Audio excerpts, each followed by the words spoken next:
Teknik terasiring di dalam pot 3 tanaman berakar tunggang dalam satu pot. Dan rawatan awal yang saya sebut ini semuanya adalah rawatan awal vegetatif walaupun 3 tanaman. Assalamualaikum warahmatullahi wabarakatuh. Jadi 3 tanaman dalam satu pot dengan teknik terasiring. Jadi sekali lagi saya ulang, maksud terasiring di sini adalah satu pot. Saya atur permainan polybag. Jadi ini adalah pohon tin, ini akar yang paling bawah. Yang kedua adalah pohon belimbing. Yang ketiga adalah pohon jambu air. Jadi yang saya atur bersab itu bukan tanahnya, tetapi polybag cara memainkannya di sini. Sekarang fase pertumbuhan tunas-tunas air pada 3 tanaman ini sudah mulai. Berarti kita sudah merawat. Sebelumnya kita sudah pernah merawat dengan pemupukan hijau daun. Nah sekarang yang kita rawat karena ini adalah di pot, kita perhatikan ini pohon belimbing sudah kita atur demikian, sebelumnya sudah kita potong pucuknya, akhirnya ini akan membentuk ke bawah. Juga demikian jambu air, dari kecilnya yang tunas menjulur ke atas sudah saya potong, akhirnya akan membentuk sakdon 180 derajat dengan sendirinya. Nah sekarang buah tin, kondisinya buah tin sulit dibentuk sakdon 180 derajat. Kita harus memangkas ranting-ranting di sini. Nah, kita coba untuk pangkas.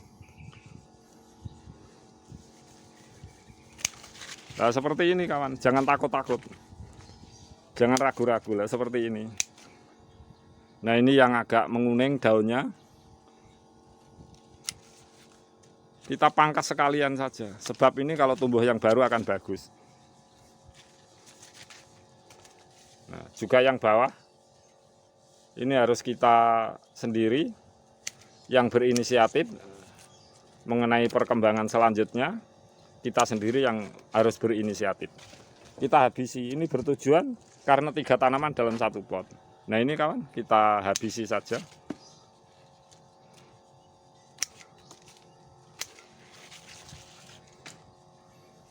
Kemudian daun-daun yang berkarat kita habisi juga.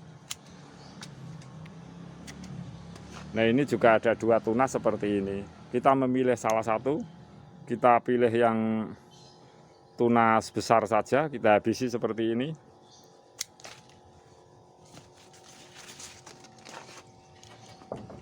Sekarang kita perhatikan dari jauh kawan. Nah seperti ini kondisinya.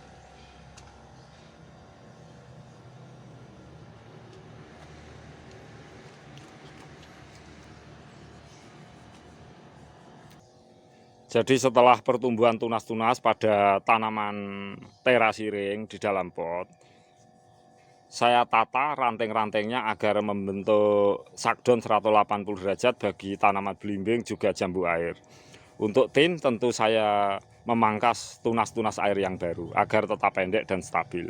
Nah kita siapkan pupuk hijau daun, kita siapkan lumut air juga NPK 1616. Jadi kita berikan pupuk hijau daun. Ya, seperti ini saja kawan. Kita menaruhnya boleh di mana saja. Boleh di samping, juga boleh di tengah-tengah seperti ini. Kalau di samping ya seperti ini.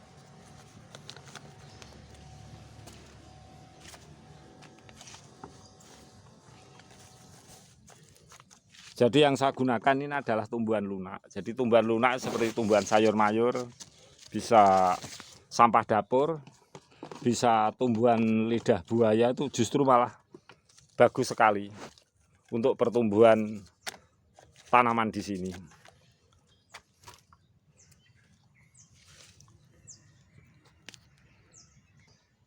Jadi setelah kita melakukan pemupukan hijau daun, kita bisa melakukan pemupukan dengan NPK 1616. Karena ini musimnya agak penghujan, kita bisa tabur aja.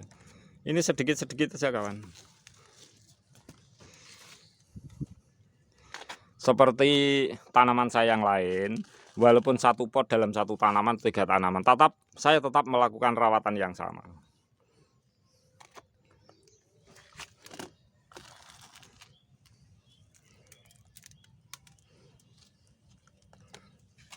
Setelah kita melakukan pemupukan NPK 1616, kita siram dengan air ini, air dan lumut air. Nah, seperti ini.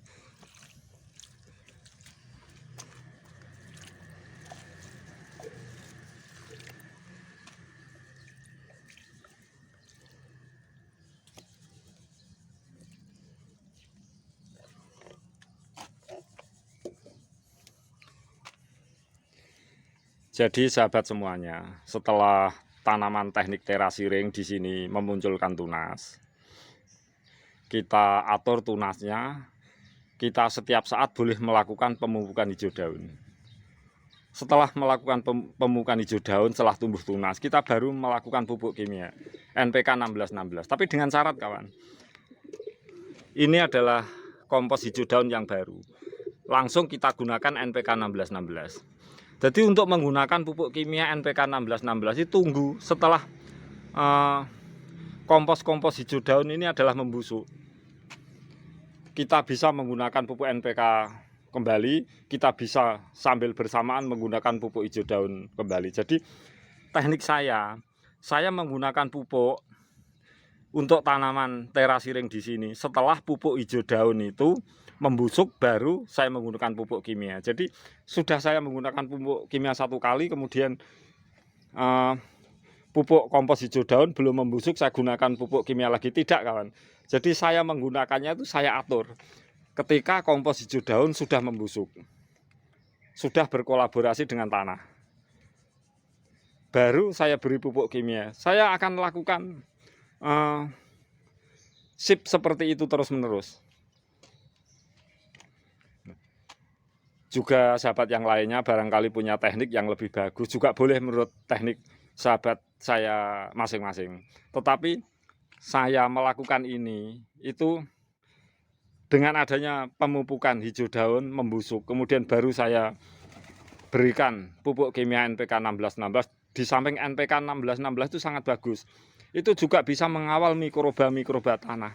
Sama persis ketika saya merawat tanaman saya di tabulam pot walaupun cuma 1 pohon. Ini adalah 3 pohon. Nah yang penting kawan, karena ini adalah 1 pot yang tidak terlalu besar, 3 tanaman. 1, cukup air. Yang kedua, kena matahari full. Yang ketiga, rawatan ranting-ranting, juga rawatan pemupukan hijau daun, dan rawatan NPK 1616. Dan ini adalah saya lakukan ini dari awal, tidak serta-merta saya menggunakan 3 tanaman dalam 1 pot terus saya memasang tanaman yang sudah berbuah dulu, tidak. Karena ini adalah jambu air, nah ini adalah belimbing, dan ini adalah buah tin. Semuanya tuh awal tanaman rawatan vegetatif, jadi belum ada fase pembuahan. Nah kita lihat setelah 3 tanaman dalam 1 pot, pada nantinya tuh bisa berbunga atau tidak, bisa subur atau tidak. Tetapi kita yang paling penting adalah air yang cukup, kena matahari, pemupukan rutin kompos hijau daun, pupuk NPK 1616 atau pupuk kimia yang lainnya dengan rutin dan teratur. Juga penataan ranting-ranting agar seimbang karena dalam 1 pot. Baiklah sahabat semuanya, demikianlah tutorial saya. Jadi walaupun 1 pot dalam 3 tanaman, yang paling utama adalah air yang cukup, matahari yang cukup, kompos hijau daun, kemudian penataan ranting, juga pupuk NPK 1616 atau pupuk kimia yang lain. Jadi saya tidak memicu dengan pupuk pembuahan tertentu agar berbuah, tidak. Yang saya picu walaupun 3 tanaman dalam 1 pot, juga seperti pohon saya yang lainnya, saya tumbuh kembangkan dulu dengan aktivitas biologi tanah, akhirnya akan tumbuh subur dan kita bentuk menurut selera dan keunikan menurut kita masing-masing. Demikianlah sahabat semuanya. Untuk sahabat yang lainnya yang telah juga sahabat semuanya yang telah menyimak unggahan video saya, semoga kalian semuanya dilancarkan usaha dan rezekinya juga selalu sehat walafiat. Semoga tutorial saya memberi manfaat. Mari sahabat semuanya kita terus berpicu untuk bertanam di lahan yang sempit. Bisa di lahan yang sempit, bisa di lantai 1 dengan teknik perundukan 180 degree, bisa 1 tanaman dalam pot, bisa 3 tanaman dalam pot, bisa teknik terasiring. Ini semuanya adalah hobi yang sangat mengasihkan. Tapi ketika kita merawat tanaman harus kita betul-betul sungguh merawatnya, jangan sampai kekurangan air. Semoga tutorial saya bermanfaat. Akhirul kata, wassalamualaikum warahmatullahi wabarakatuh.